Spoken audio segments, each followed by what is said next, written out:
Michael says, I would like to visit a lady in Kharkov, Ukraine. Is it possible for you to see if she's willing to meet and is serious about meeting me? Then I would like to arrange a trip using your services.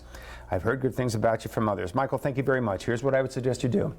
We can call the girl up and she'll say, who is this person? What is he like? What about him? And there's really nothing that we can tell her that's going to, overly impress her. And if we ask her, will you meet him in a month? Will you meet him in 2 months? People in Ukraine, they live very, very much in the moment because culture just kind of forces them to do that. I won't go into that, but what I think you should do is this. Write her a letter or two, and when she responds, call her up. It amazes me how often guys don't do this, but right next to every girl's profile, there is a box that says, call me now. You can't quite call now because of the time difference. We need some time to arrange that call for you, but you can order a translated phone call. And by ordering a translated phone call, you can talk to her on the phone, introduce yourself to her. We'll get some information about you and probably some pictures to her and such so she can know who she's talking to, and then you're talking to her. Number one, if you're talking to her on the phone, if we have thousands of customers and none of them are ordering a phone translation call, I can't say none of them, some of them are, but you get the idea. Many guys are just writing and writing and writing, and it never occurs to them to talk to the girl. And we call this girl up and say, this guy not only wants to come to Ukraine to meet you, but he wants to talk to you on the phone. She will definitely get the impression that you're very serious. She will hear your voice. She'll hear your personality. That will definitely make an impression on her. And when you tell her, I bought the tickets, kiddo, I'm coming to Kharkov, I want to meet you, will you just meet me? I'm sure she'll agree to meet you. And I think that's the process that you should take. All right, a couple of letters, then a phone call, and then let us know how that goes. I definitely want to see you in Kharkov. You can join me on the tour in July if you want, my friend. I'll be leading the tour in July. More about that in a little bit. Robert says, what is an acceptable age difference between Western men and Filipino women? I got to tell you, Robert, it's pretty wide open. It really is. Age difference, I think to some extent, most people, men and women, when they're courting each other, the age difference comes into play at some point. I mean, people think about it.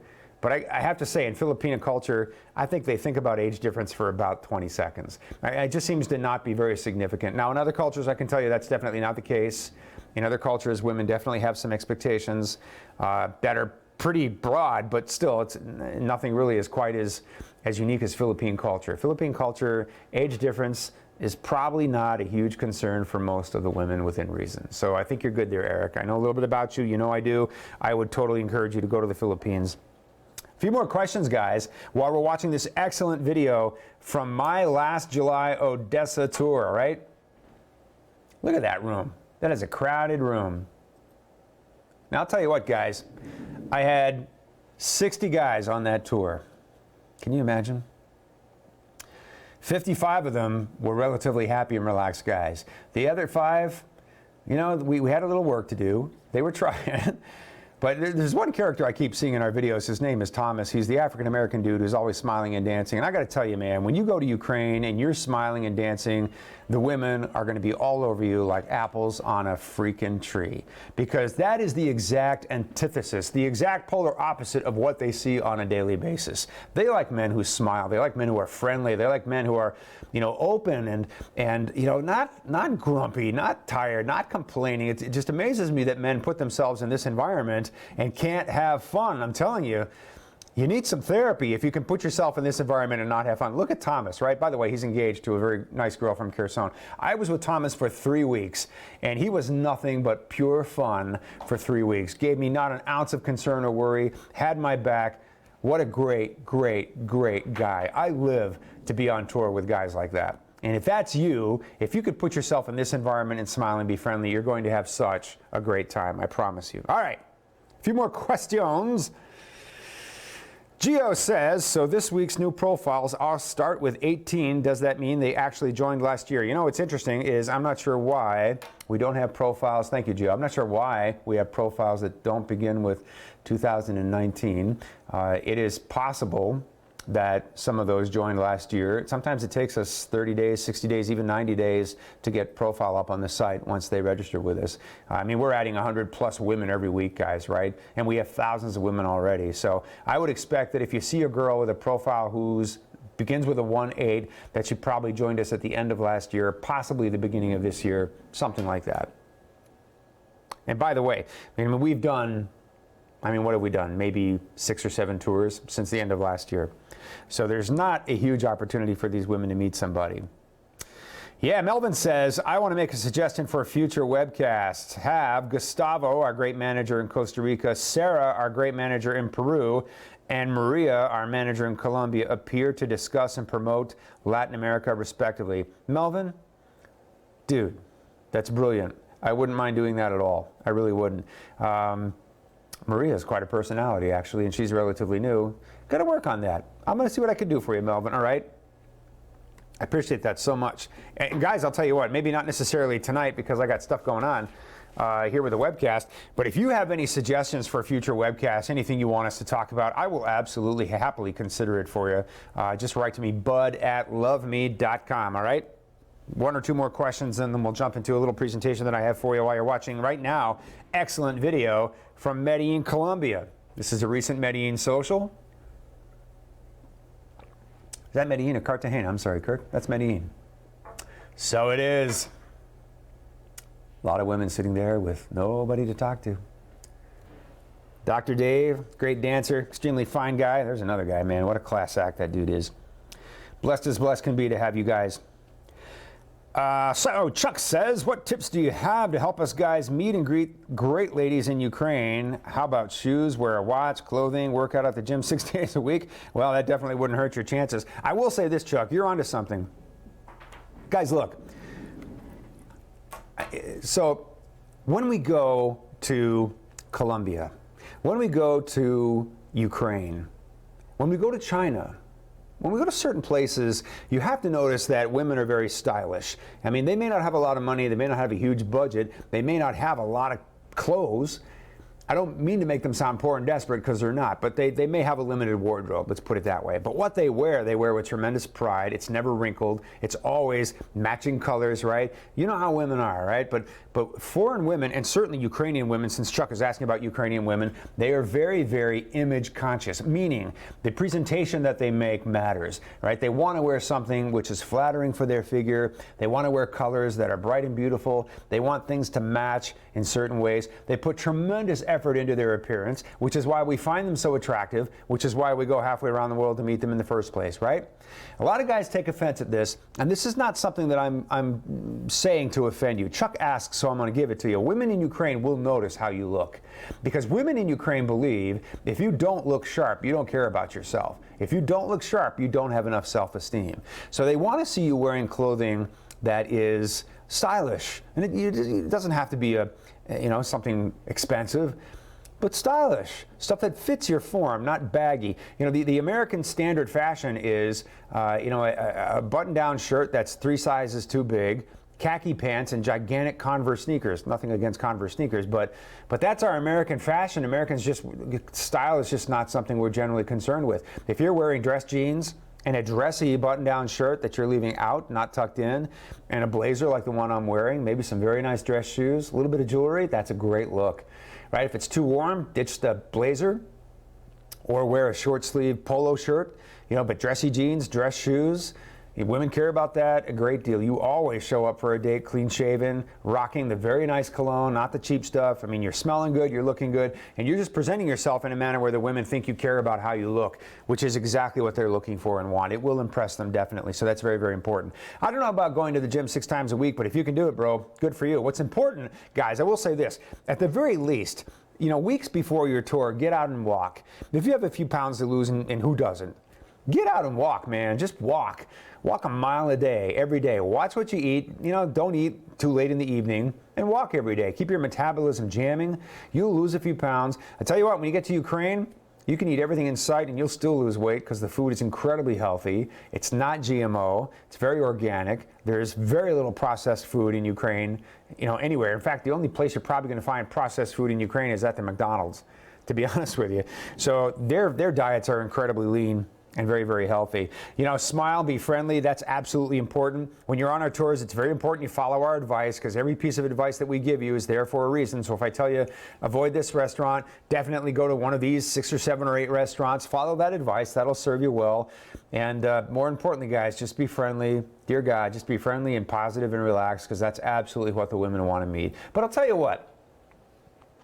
We put a great deal of effort into making you comfortable and relaxed. One of the things that we greatly intend, one of our biggest priorities when you're on a singles tour with us is that you are smiling and happy and relaxed. Now, I got to be honest with you, I can't make everybody relax. I can't make some guys smile. I couldn't chisel a smile on their face if I had a hammer and a chisel. Some guys are just determined to not smile. They're just not going to no matter what I do. But if you smile and you're loose and you're friendly, the women absolutely love that. They come out to meet men like that. And when you're men like that, they want to meet you. They want to date you. They want to be courted and romanced by you. So just take your good attitude, your humble attitude, your smile and your friendliness to Ukraine or China or Thailand or anywhere we go, and you will be great. Colts, no huddle. Bud appears to be telling us to look at body language while on dates and while at socials. All I can say to that, my friend, is Omaha. That's true, absolutely. Body language. So body language is very important. And our body language is very, very important. One of the things I like about these videos, guys, that is absolutely watch the body language of these people. Look how they meet. There's that great charismatic leader of men. But watch the body language of the men and women. They're talking to each other. They're standing very close. And they're smiling and they're friendly. Sometimes there's a little bit of loud music in the background. So in order to be heard, they have to come in a little bit close. That's not intentional, right? And you see them smiling, you see them flirting, you see that eye contact that never breaks. You see the women waiting for you to finish what you're saying. You hear an interpreter, you see an interpreter translating, but nobody's looking at the interpreter. You and your girl have your eyes fixed on each other, and the interpreter is just that little echo in the room helping the two of you to communicate with each other. But it's quite fun, it really is. So I really just enjoy watching that. Body language is great. What I love about our videos is as you're watching this great body language and you're watching these people who are smiling and flirting with each other, keep in mind, these are people who just met. That's how great it is to be on our tours and to be meeting women like this in this environment. They're very friendly and very, very approachable. If you smile. Guys, I'm going to break away for a moment because I want to show you a really cool little presentation that I developed for you. Because David from the Great White North had a great freaking idea, and I don't want to waste it. So here we go.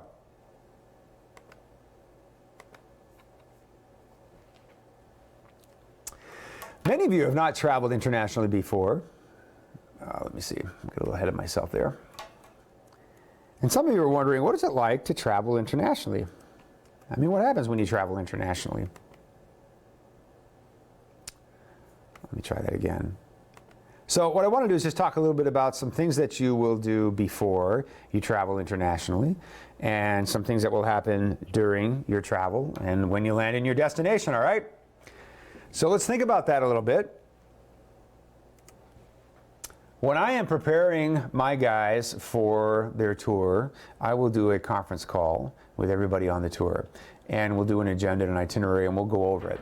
And we'll talk a little bit about things that you've got to kind of be prepared for on your tour, things to take care of before your tour. So for example, cash is great everywhere you go. Wherever we travel in the 7 different countries that we go to, you can exchange your cash very, very easily everywhere we go. But if you're going to use credit cards or debit cards, which you can use, they're widely used, you've got to call your credit card companies and your banks. Very, very important, because if you travel, man, out of the country and you don't call your bank or your credit card company, if you just check your balance, you do anything with your cards, they're going to be frozen immediately. And then now you've got to reach across a long distance to solve that problem before you have access to your cash or your money for your tour, and there's a lot of stuff going on in the first several days of that tour, so we don't want you in that situation. So you got to call your credit card companies and your banks before you go. Make sure everybody's in the know. Give them an exact path. If you're flying through Europe, for example, or if you're flying through, maybe you're going to the Philippines and you're going to stop in China, or you're going to stop in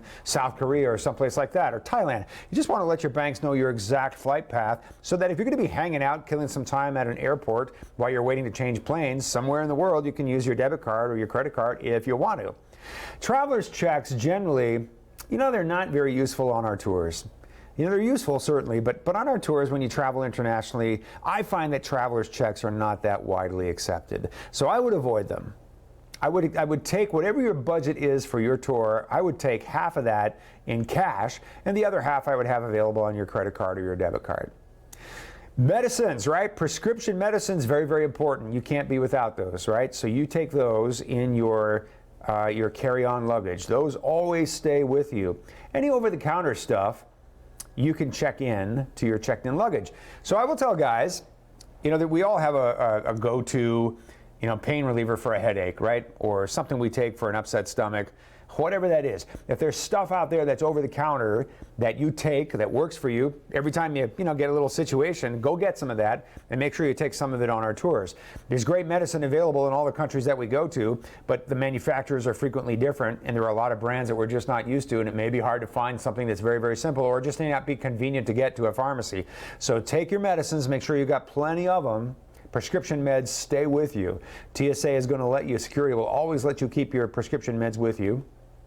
Over-the-counter stuff, check it in with your luggage. Money, guys wonder sometimes if they should exchange money before they go. Should I get Colombian pesos before I go to Colombia? Should I get Ukrainian hryvnia? Should I get Russian rubles? Should I get Thai baht? You really don't need to do that until you go. These videos are very distracting, Kirk, I got to tell you. Kirk's got an especially distracting selection for us tonight. Or maybe it's just me, I don't know. Where was I? Okay, money. So a lot of guys ask if we should exchange money before we travel. You probably don't need to do that. You can exchange money at all international airports all over the world very, very easily. And on our tours, you can exchange money either at the hotels, next to the hotels, within close proximity of the hotels. And if you exchange money before you go, you're going to get a bad rate, a really bad rate. So you really don't need to do that. Just be prepared to exchange your money when you land at your destination. You can do it at the airport very easily. Or our staff, who will be picking you up at the airport when you land on every single tour, can make sure that they help you to exchange your money as much as you need to exchange when you need to exchange it. So don't worry about it until you get where you're going. Now, the exception to that is if you're traveling and you're going to change planes somewhere. So if you're in Europe, you change planes in France or Amsterdam or somewhere like that, well, now you're in the European Union. They use the euro and their local currency, right? So what do you do about that? You're going to need to, either have your debit card or your credit card available, right? Or you can exchange a little bit of cash for some euros at a cash exchange desk at the airport if you need to. Maybe 20 bucks or something like that. You can exchange a little bit of cash if you're going to be stopping somewhere on the way to where you're going for an hour or two. There's nothing wrong with keeping 30 or 40 bucks in that currency in your pocket so that when you arrive, you can get a bite to eat if you need it or something like that without having to struggle to find a place to change your money in an airport somewhere on the way to where you're going. It's interesting when we think about window or aisle seats, but I'll tell you what, guys, when you are traveling internationally, if you're the kind of person, if you can sit in a seat for a while, 7-8 hours or so at a time, it gets a little tight, right? A little uncomfortable here or there, but if you can handle that, I would recommend that. Aisle seats are nice. You don't have to disturb somebody to get up and move around, but on every international flight I've been on, I usually prefer an aisle seat, and I tell you what, people just don't know how to walk up and down the aisles on airplanes, and if you try and sleep, you're going to get knocked around constantly by people with big behinds who aren't paying attention, smacking you around like a bowling ball. Anyway, so if you can handle a window seat, that's probably preferable. The great thing about international flights is there's lots of entertainment and fun stuff to do. God knows there's a lot of food, probably some alcohol, whatever you need, right? There are some direct flights. If you're going to Latin America, one of the great things about Latin America, guys, is the flights are typically shorter. You can leave on a Friday, come back on a Monday, have an extended weekend. Very, very easy to get down to, Costa Rica, for example, or Peru, or our cities in Colombia. And then to go back and visit somebody, you've got a short flight. Here we go, just like that. Video from Peru. So you can imagine how great it is. You meet one of these girls, and then you just know going ahead that you can come back and see them anytime very easily. I got a little farther to go to Ukraine, a little farther to go to the Philippines or China. But again, beautiful women waiting for us in incredibly high numbers. Once we get there and get our sea legs under us and get rested, well worth the effort to get there by all means.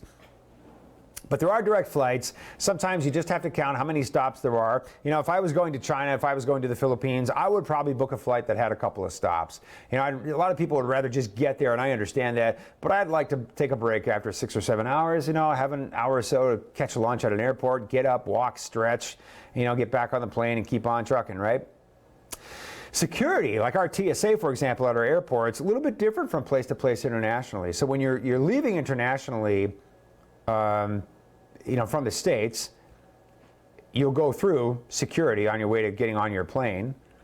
they make you remove your shoes and you go through certain processes. It's interesting that sometimes, that the security process in other countries is a little more involved, a little less involved. So it's a little different from place to place. I will tell you that when you travel internationally, you cannot take more than $10,000 out of the country. Most of you wouldn't be doing that anyway, but just so you know, if you take $10,000 out of the country, TSA has the right to confiscate all of it. And when you leave your destination, they typically prefer that you don't leave with a lot of their money. They would like you to exchange that money back into US dollars and bring US dollars out. A lot of these countries get a little weird about their money, leaving the country. If you have small amounts, it's no big deal. If you have small amounts of local currency at the end of your tour, tip the staff. God knows they will have earned it. And I don't mean me, I just mean people working for us locally. All right. So here's a picture of the interior of an international flight. In case you've not seen that, guys. Some of you haven't, right? So you've got plenty of room. You've got blankets. You've got pillows. There'll be food and drinks going up and down the aisle for you.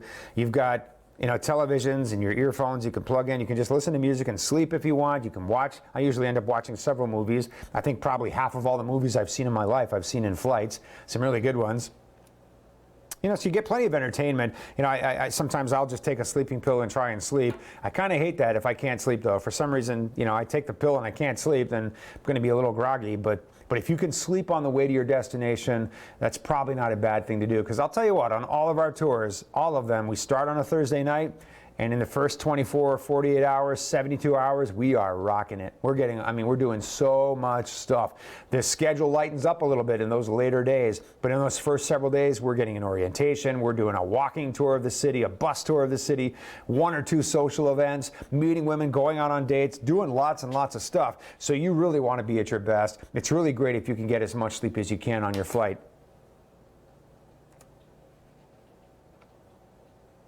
International airports, guys, when you arrive at an international airport, so for example, when you are flying to Ukraine, or you're flying to China, or you're flying to the Philippines and you stop somewhere, you're going to hang out in an international airport for a while, changing planes. Most of the time you stay in the same terminal, so that most of the time you don't have very far to go when you are changing planes to continue your flight path to your destination. So you might fly to Amsterdam or Paris or Berlin or Frankfurt or wherever.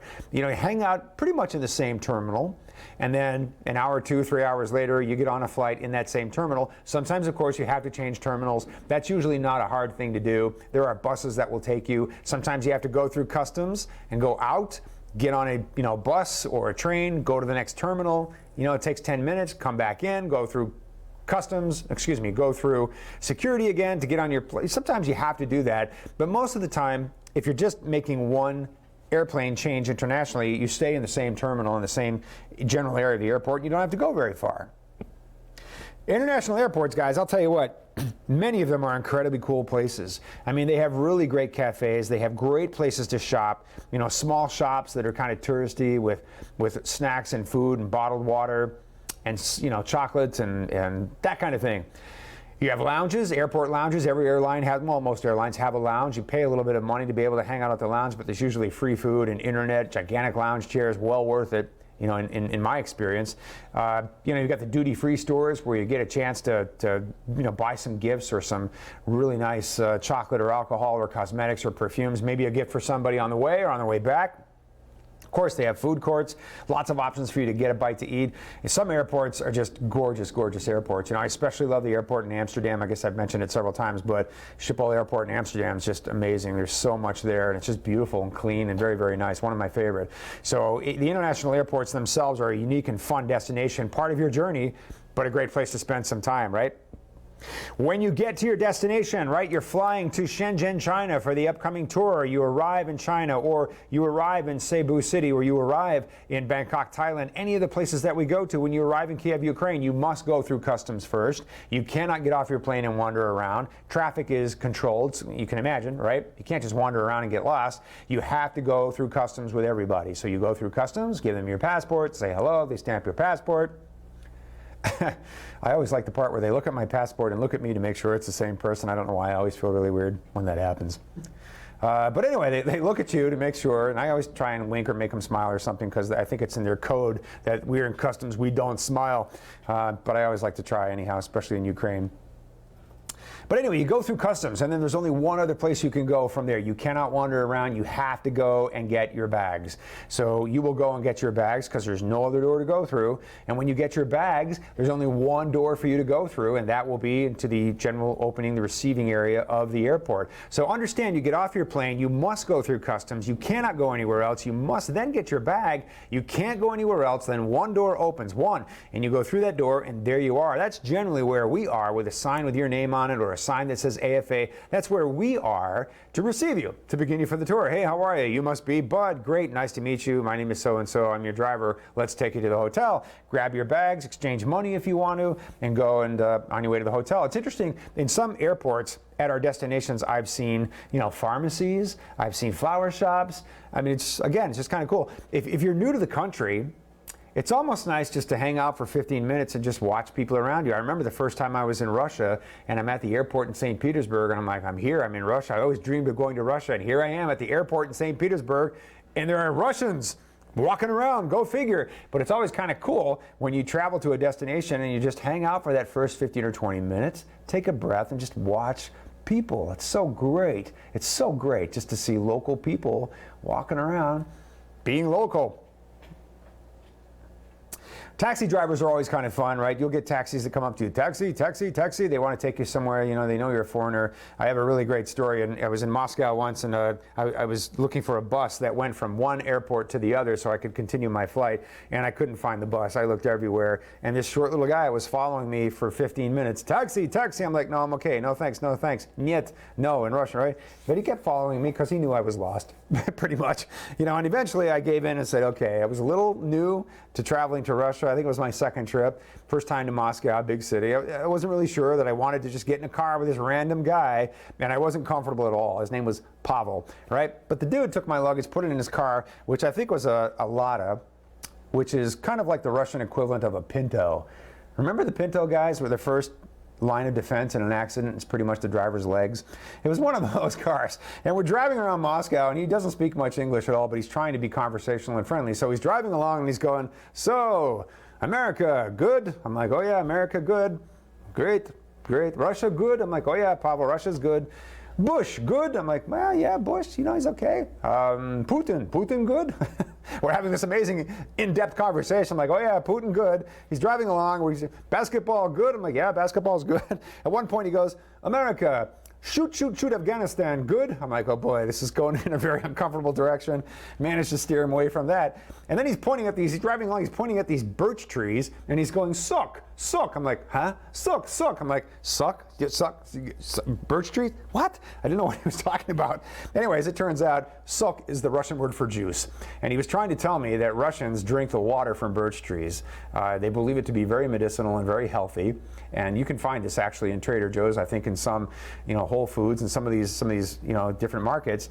In Russia, it's a very common thing. You can buy it in the grocery store. They even mix it with vodka sometimes, just water from the birch tree. So he's trying to tell me it's a Russian tradition to drink birch juice, which I have yet to try. But anyway, as it turns out, when I got to my destination, carried my bags, helped me on the bus, did all of that for $20. He was actually a very nice guy, and I had absolutely nothing to be worried about. But, the point is to relax. When you're traveling, the most important thing is just stay relaxed. Nobody's going to hurt you.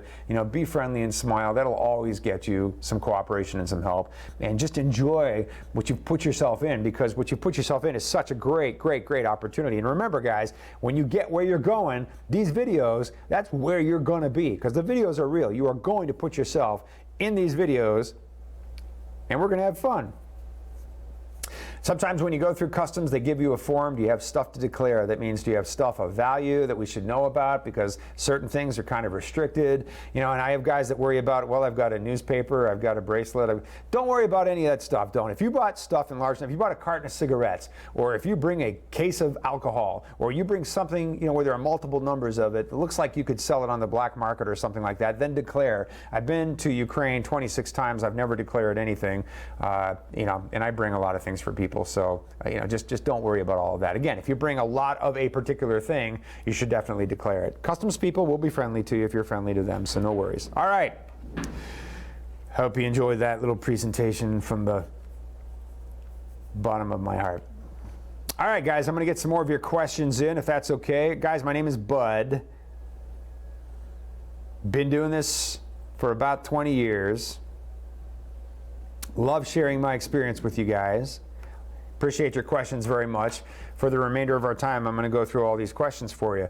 We have an international dating seminar this Saturday in Chicago, a free 4-hour international dating seminar where John Adams, our CEO, you see him in some of our videos. John Adams, his lovely wife, Tanya, she's from Russia. They've been married for 20 years. They're incredibly fun together, frankly, hilarious together. But they give a very, very good seminar. I mean, they talk so much about the perspective of men, the perspective of women, our staff.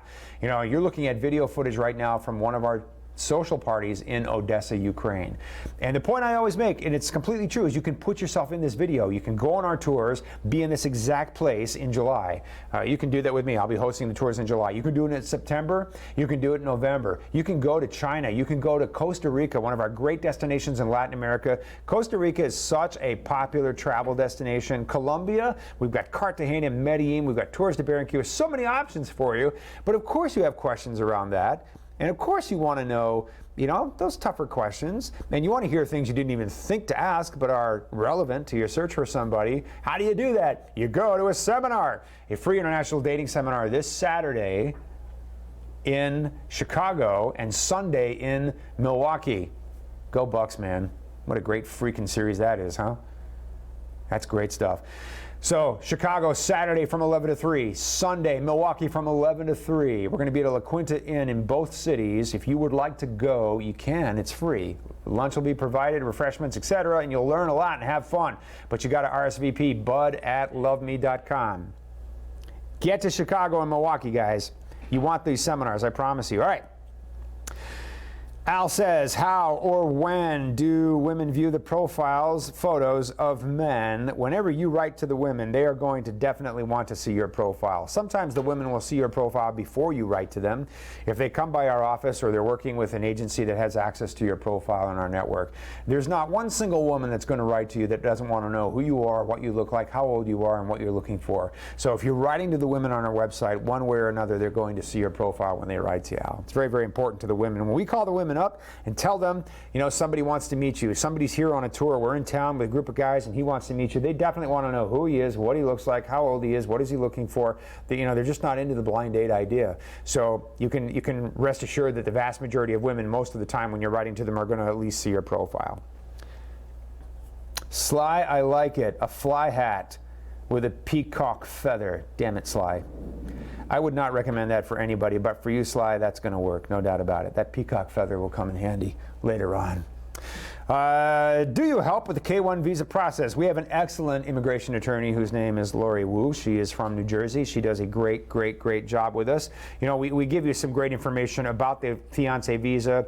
Can definitely answer a lot of preliminary questions for you when you're coming up to or getting involved in that process. But we do have some resources for you. We're not attorneys, obviously, but we can definitely do a lot to help you. Derek says, when I traveled overseas, I noticed Visa is almost everywhere. Correct. Saw MasterCard in maybe 25% of the places. Well, I can tell you that MasterCard is widely accepted in Ukraine. Discover or American Express, not so much. Some American Express in Ukraine. Discover, yeah. There's not a lot of Discover. I saw Discover was available in Europe, in London specifically. I was in London and was able to use my Discover card there. So yes, Visa and MasterCard are probably the most prevalent of all of those. Kenny, appreciate you, man, very, very much. What a great guy. How did you know I needed that information? Kenny, God bless you, man. I love my friends here. I really do. Sly, thank you, buddy. Appreciate you very much. Yeah, Derek says, wasn't sure where that story was headed for a moment. Sean says, emailing a few ladies, and I just want to learn more about them, but not give the ladies any indication I want to pursue a relationship. I run into issues. Some of the ladies I email reply back that they want to begin a relationship, and I just want to know more about them to help me with the decision on which ladies I want to meet when I go to their country. What is the best way to avoid any indication I want to know more about them without giving the ladies any indication, that I want to start a relation via corresponding? All right, so Sean's writing to women. He enjoys getting to know women. He doesn't believe that he can start and doesn't really want to start a relationship through correspondence. Sean, honestly, the vast majority of women that I've met, which is at this point thousands of women literally, would not believe that it's possible to start a relationship through correspondence. So if you're encountering women who are telling you that they think it's possible, that must be a cultural expectation, right? But I think it's perfectly okay. Look, guys, what I find is that women in this environment can handle just about anything as long as you're honest. What they can't handle is a dishonest representation of who you are or what you're doing. So I always tell guys, just tell the truth. It won't be so painful, I promise. I realize that Sean just wants to not offend anybody or hurt anybody and spare feelings. I understand that. But just be happy to say, I am very excited about the possibility of a relationship with you. Of course, we won't know if that's really possible until we meet each other, so we can understand in person that we're really compatible and right for each other. But I'm really excited to have this opportunity to write to you, and I hope that our correspondence leads to something much, much greater. Time will tell. Just tell them that, and they will completely understand, I promise you. And then don't change a thing, bro. Also, he says, is it a good idea to email more than 2 or 3 ladies at a time? That's up to you. I see nothing wrong with that if that's what you want to do. What I wouldn't do is I wouldn't email 2 or 3 ladies at a time for more than a couple of months. I will tell guys that most men will start out on a website like ours. They'll just start writing and see where it goes. Nobody ever comes to a website like ours and says, I think I'm going to spend $5,000 writing to women in the next 8 months. Nobody ever does that. But they come, they start writing, 8 months goes by, they look at the bank and go, wow, that was a very easily spent $5,000. I don't want you to do that. I would rather you wait, even though I know it's hard, wait until you're a couple of months away from your trip. Because when you write your letters, guys, believe it or not, all the beautiful and wonderful stuff that we say, no matter how genuine we are, no matter how sincerely we mean it, we sound just like everybody else. And there are thousands of guys saying the exact same things you're saying with no intention of ever getting on a plane and going anywhere. Thousands of them. They fuel this whole entire business. And they're nothing more than keyboard Romeos. And if I just offended you by saying that, I'm sorry, it was not my intention. But I'm trying to give you a very polite, very well-intended slap upside the head so that you don't settle for virtual relationships and electric correspondence, so that you don't decide that that's all you get, all you deserve. I want you to go get the girl, because the girls are real, guys, right? So I don't want you writing letters for 4 or 5 or 6 months into oblivion, spending a ton of money. You will most definitely help me put my kids through college, and I will thank you for that. But I would much, much rather find husbands for these women that I see at every doggone social I go to who are completely spectacular with no guy, right? So start writing a couple of months before. Be honest with yourself. I'm not going to spend that money. I'm going to save it. I'm going to go and meet somebody and have an authentic experience. I'll go to the gym, right? Like Derek says, 5 or 6 days a week. Or I'll walk, or I'll do whatever I got to do to hang in there. I'll watch Bud on Monday night and get lots of great information. I'll do whatever I have to do, but when I get close to my trip and I know I'm going, I'll start writing. And then the first thing you write is, hey, I'm going to be in your city in 6 weeks, 8 weeks, 2 months, whatever it is. And that will definitely get their attention. Definitely get their attention. Yeah, man. Whew, all right. Derek says the Russian word for juice was scaring me. Dude, it was scaring me. I don't know, but you can't imagine what I was thinking. Anyway, Bob says, I'm 64. I know both tours are great, but would you suggest Peru or Colombia? Also good age range. I'll tell you what, Bob. What you have in Peru are extremely fine women, many of them, and not nearly enough guys going to Peru for the number of women who are there. And a great city that's well traveled by tourists from all over the world, lots of great restaurants. But the age expectations in Peru are probably no more than 15 years of age difference. You're not going to find a lot of 20 years age difference. So if you wouldn't mind meeting women who are in their late 40s, early 50s, then you should go to Peru. And we do have some. Colombia, you're going to find women in their 40s, early 40s, mid 40s are going to be okay with the age difference. So perhaps Colombia is the better option for you. Women who are younger than 40 in both countries are either going to have children or are going to want to have them. If you're open to having them, that might be one thing. But then again, a lot of the women in their 40s are probably looking for younger, husbands and fathers for their children. I'm not offending you. I'm just putting it bluntly for you. So it may be that Colombia is the better option for you, unless you don't mind meeting women in their late 40s. So go to the search engine at loveme.com and look for women who are over the age of maybe 38 in both Peru and Colombia. Where you find the most women who are attractive and interesting, that's probably where you go. And if you don't find a lot of women who are attractive and interesting, then probably neither of those places would be right for you, in which case I would also recommend Costa Rica, because we have a lot of very fine women in their 40s in Costa Rica. Fine, beautiful women. Check it out. You'll see what I'm talking about. And they have no problem with a gentleman your age, typically speaking. All right? Great question. Appreciate it so much. A few more questions, guys. Appreciate the discussion tonight. It's a good one, right?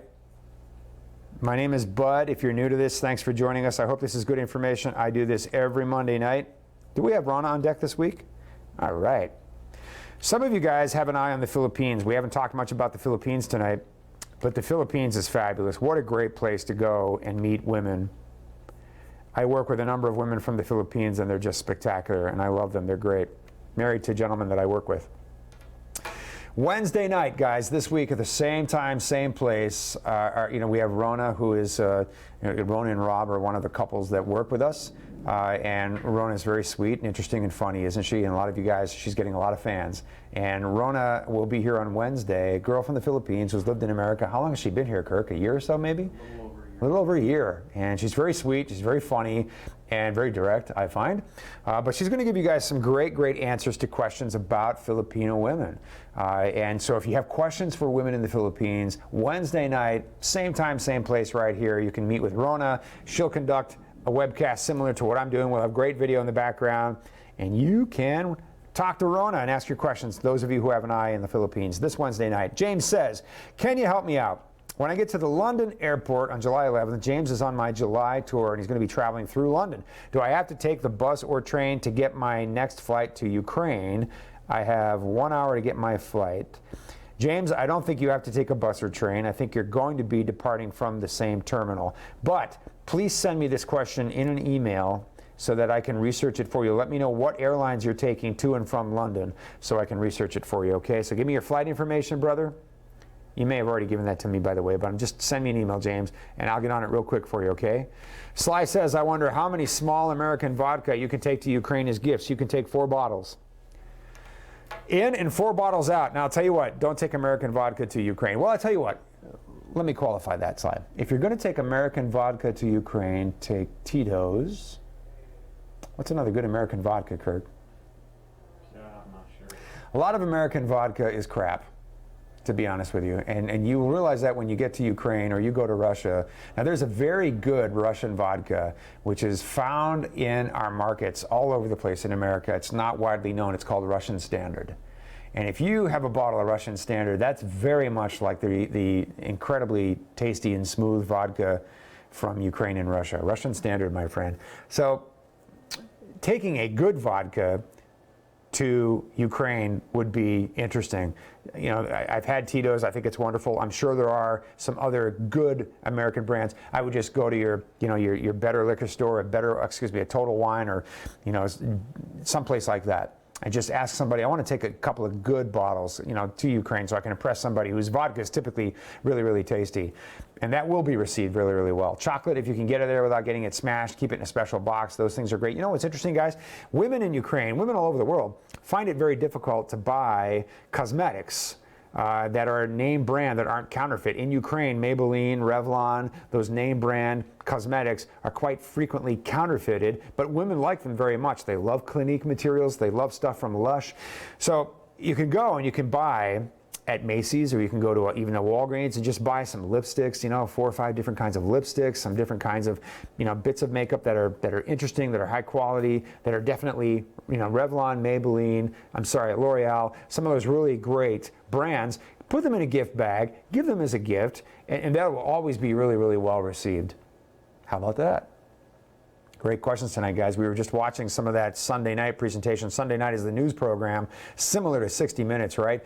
And they recently did a special on us. They came on our tour to Odessa, 2 guys from Australia, and we had such a great time with them, and they did such a great presentation. Most of the time when the media comes to us, they're not the least bit interested in what's going on, around us. They have an agenda. They have a warped opinion of what we do, and they just want to see enough to prove their warped opinion. They're not interested in all the good stuff going on around them. Here's some of it right now. So you remember this? If you haven't seen this, do we still have this linked on our site, Kirk? Mm-hmm. Yep. You can view it on our site. And again, guys, look at this social, man. These guys are dancing. Look at these beautiful women with nobody to talk to. Yeah, you listening to me right now, get off your butt and go put yourself in this environment, right? We often feel like we have no value in this culture. Good men with traditional values often feel like you have no value in this culture at all when it comes to dating. But you do. You have all the value if you're willing to travel to another culture where life is quite different for people. It's amazing how much value you have. And in this environment, you have so much value. You're really everything. So you're trying to meet a life partner and you want her to be romantic and feminine and warm and open to you and loving and supportive. You can absolutely do it, and don't you dare settle for anything less. This video is real. There's our great manager, Anna, who recently married one of the nicest guys I've ever had on tour, Anna and Joe. Very lovely couple that I'm very proud to know. John says, I'm going on tour this summer to Ukraine. Right on, John. Not interested in being a keyboard Romeo. John, I already like you. I've gotten a lot of letters. I'm narrowing it down to who I should respond before the tour. Some ladies have sent me 2 or 3 letters. I guess the ladies who have written me multiple times would be more interested. I would not necessarily assume that. Sometimes what you have, here's something that a lot of guys don't know.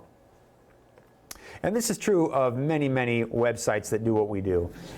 Most of the women who come to us in Ukraine come to us by way of independent agencies on the ground. We have several offices in Ukraine who do a very good job bringing women to us, but we have like 200 independent agencies in Ukraine that work in our network. They have their own unique group of women that they bring to us. So many women on our site don't come to our site and join on their own. They come by way of a local agency. They met somebody, they struck up a conversation, they were invited to join. Maybe they didn't want to or thought they didn't want to. They talked it out, decided they were going to give it a try, and they end up on our website. Well, these agencies, they coordinate a lot of your communication and the letters that you're getting from the women. That's their job. We don't put 200 agencies on our payroll, but because of 200 agencies, we have 20,000 women in Ukraine, instead of 1,000. And that's where your opportunity comes from. But sometimes those agencies are they're uber zealous in getting their women out in front of you. They know that there are 199 other agencies. They know they're competing with 20,000 women, so they're just trying to get out in front of you. Sometimes I think the agencies are encouraging the women to write or send multiple letters. I think sometimes the agencies will send an intro letter, just themselves on their own, representing the women that they believe they represent. So I wouldn't necessarily believe that if someone's writing you 2 or 3 times, she's more interested than anybody else would. What I would have you do, Mike, John, I'm sorry, is go through the search engine. Forget about the intro letters, just put them aside for now. Go to the search engine, find women that you want to write to and write to them. And tell them you're coming on the tour in July and you're quite serious about getting to know them and you'd like to meet them. And let them respond to that. And then, yeah, man, let's make it happen. Sly says, what personality do Ukrainian women and Latin women like best? Friendly? I'll tell you what. I've had men, this is true, I've had men that were incredibly good-looking men on our tours. They were in great shape. I've had men that looked like models on our tours, but their personalities sucked, and the women really wanted nothing to do with them. I've had men that were easily 40, 50 pounds overweight, but they smiled, they laughed, they were a tremendous amount of fun, they were comfortable in their own skin, and the women loved them, loved being around them, loved having fun with them, loved going out on dates with them. The personality absolutely matters. Women in this environment, from anywhere, anywhere, women in the Philippines, women in Colombia, they want a friendly guy. They want a guy who's healthy-minded, who's balanced emotionally. They want to have fun. If you think about it, when life is hard for the women in Ukraine, or when life is hard for women in the Philippines, or when there are certain cultural things that are difficult for the women in Colombia, that is also true of the men. Life is hard for men in Ukraine. We hear a lot of negative things about the men in Ukraine, or the men in Russia, or the men in the Philippines, or the men wherever, and some of their behavior is not really their fault. Some of it is just cultural influences, or strains that are caused by being in the culture. So women are constantly meeting local men who are just they're not doing well, they're not happy, and it's not all their fault, but they're not smiling, they're not being positive, they're not healthy-minded, they're too engaged in escapist behaviors like smoking and drinking and screwing around. And it's not all their fault, but they're just not going to be great partners, and the women don't want to partner with them. So what do they want? They want a guy who's friendly, who smiles, who likes to have fun, who issues compliments, who buys flowers and gives them happily, who will give a gift that he purchased himself or thought of himself, had it wrapped nicely, gave a nice presentation, loved to do it. They want someone who, will go to a restaurant. I know a guy who takes a girl to a restaurant, literally tells her, order from this side of the menu, don't order from that side of the menu, because he's cheap. And he'll literally do that, right? You can't do that. That's never, ever, ever going to impress anybody. Just go to the right restaurants and let her have whatever she wants, and you'll never, ever, ever have to worry. And everywhere we go, all around the world, we've got lots of recommendations. Just go and be friendly and have fun and be relaxed. Be yourself and let your happy, gentlemanly personality come through, and the women will open to you, because that is what they're dreaming of and hoping for. Again, a lot of you guys listening to me, you're good guys with good hearts. and you get good old-fashioned family values. You don't necessarily have to be conservative. You know, you don't necessarily have to be traditional. You can be, you know, a more, I don't know, modern, avant-garde, alternative kind. That's fine. You know, you have tattoos, great, piercings, whatever. I mean, you could just be you, but be friendly. Be you and be friendly and considerate. Just do that, and you'll have the time of your life. It's amazing how many men I meet cannot do that, but the men who do that do extremely well. And you see them in this video. You can see the guys that are just having tremendous fun, right? I'm thinking of my friend Ray from the UK, you know, or my friend Smiling Thomas. These guys are the life of the freaking party. And back home, they're nobody. I mean, nobody notices them, even though they're exceptional guys. That's just how our culture is. But you walk into an environment with 400 women that look like this, and you are the life of the freaking party just because you can smile and be friendly and have fun. Yeah, man. Thank you, Si. I appreciate your question very, very much. So, guys, Saturday, Sunday, Chicago, Milwaukee. Guys, are you in St. Louis? Are you in Indianapolis? Are you in Iowa? Fly, for crying out loud. Book a flight. It won't be expensive, probably $100 round trip. Go for the seminar. You'll have lunch. You'll have refreshments. You will get so much out of the seminar. If you're thinking of traveling with us this year, there are seminar discounts that are very significant. Hundreds and hundreds of dollars you will get. But that aside, it's not like we're going to lock you in a room and not let you out until you buy a condo. Just come get the information and learn that this is real. That's the most important thing. When you leave the seminar, you will be absolutely convinced what you're looking at is 100% real, and the information is very, very reliable. 2, you'll meet other men just like you, exchange some emails, you know, encourage each other, support each other, move each other forward. Maybe you'll end up on the same tours together. That happens all the time. Guys meet at our seminars, bam, they're on the same tours together. You know, lifetime friendships happens all the time. And put yourself in this video. Come to our seminar, Chicago, this Saturday from 11 to 3. Sunday, Milwaukee from 11 to 3, and then June 28th, for those of you watching in the UK, June 28th is a Friday. John is going to be in London for a weekend event, and he's going to do a Friday evening international dating seminar from 5 to 9 p.m. We're down on Kensington at a Holiday Inn. So anyway, all that information is available at loveme.com, front and center, or you can write to me, bud@loveme.com. If you want to come to any of our seminars, it's bud@loveme.com to RSVP. We just do a head count to make sure there's plenty of refreshments, food, coffee, adult beverages, whatever we're doing, and to make sure there's plenty of seating so that you're comfortable, right? This July, guys, 8 weeks from now. Wait, 7 weeks from now. Wow. 7 weeks from now, I will be on my way to Ukraine for, in fact, 7 weeks from today. I'll be on my way to Ukraine with what I hope will be another enormous group of men, 50, 60 guys we usually have in July, ready to meet these women. And we're going to have incredible fun. We're going to have the time of our lives. And we're going to meet a lot of very beautiful women. We're going to have this exact video unfolding right in front of us. I want you to be there. I want to show you all this stuff. I want to take you to the places that are great fun to be in. I want to introduce you to these women. I want you to share that experience with me, right? Dude, I'm telling you, man, I'm Anthony Bourdain. You want this tour. You want to be on my tour. My tours rock, and I absolutely want you there. So if you have an inclination to be going to Ukraine, call me up, and let's get the barriers out of the way so you can go, because I want you there. Those of you who have already committed, I'm excited. We're brothers. We're going to have a tremendous amount of fun. And if you just, you know, if it's not in your plans, or you just can't get there in July, that's great. Keep watching the videos. Keep learning from this experience. September will be here before you know it. So will November. So will February. But it's a matter of time before you get in this video and meet these women and find your life mate. Yeah. All right, lads. Bud's got to get to the gym. Or something like that. So Wednesday night, Rona will be here, guys. Rona, a very sweet girl from the Philippines, married to Rob, one of our great long-term staff members. She will be answering your questions just like I did tonight. The focus will be on the Philippines because she doesn't really know much else. But if you are interested in the Philippines, check us out on Wednesday night, same time, same place. I will be back on Memorial Day, 1 week from tonight. Yeah, I may be eating bratwurst, you know, but I'll be here one way or another. So Monday night, we'll have another live webcast for you guys. So watch and enjoy. Have a great week until then. I hope to hear from a lot of you guys regarding the seminars, the tours, and whatever else you got. Thanks for your questions, all of you, very much. You know I love you. You know you're my friends, and I appreciate you. Have a great week.